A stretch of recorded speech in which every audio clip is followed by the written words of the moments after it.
I was still playing basketball. I was running quite a bit.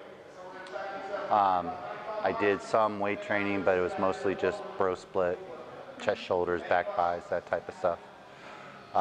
Nothing really structured beyond that.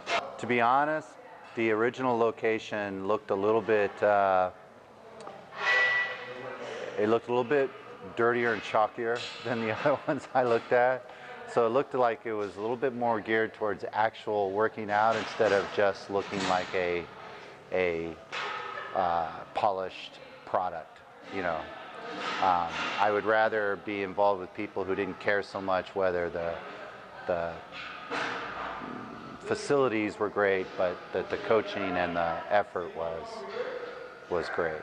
Not to say the facilities are bad, but I just didn't want to take an aerobics class, and without knowing much about CrossFit, I was worried too much about the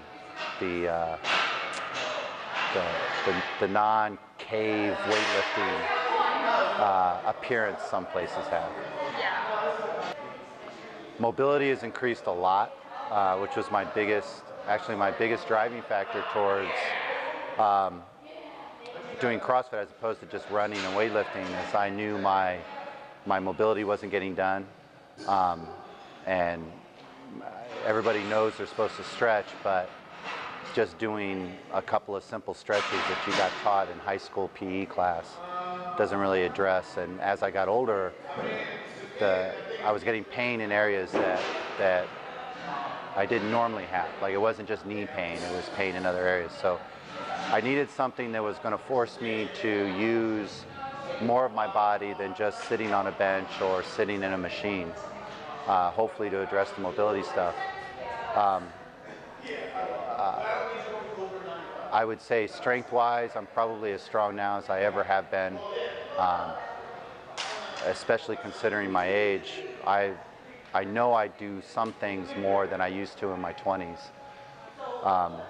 And then the biggest thing is the residual pain is gone. You still get sore from working out, but the all day, every day knee pain, lower back pain, that type of stuff, that's all gone.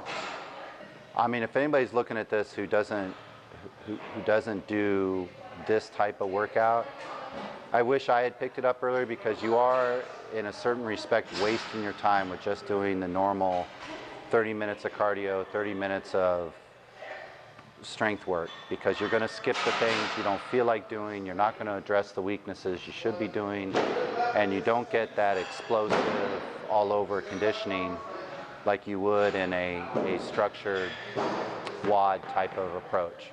You know, you may get some conditioning out of the running, but then you're taking your time. You know, it may take you 10 minutes to do 30 reps on a machine, you know. So it sort of gives you a better overall approach. And you don't need your own motivation, because you got other people here telling you what to do.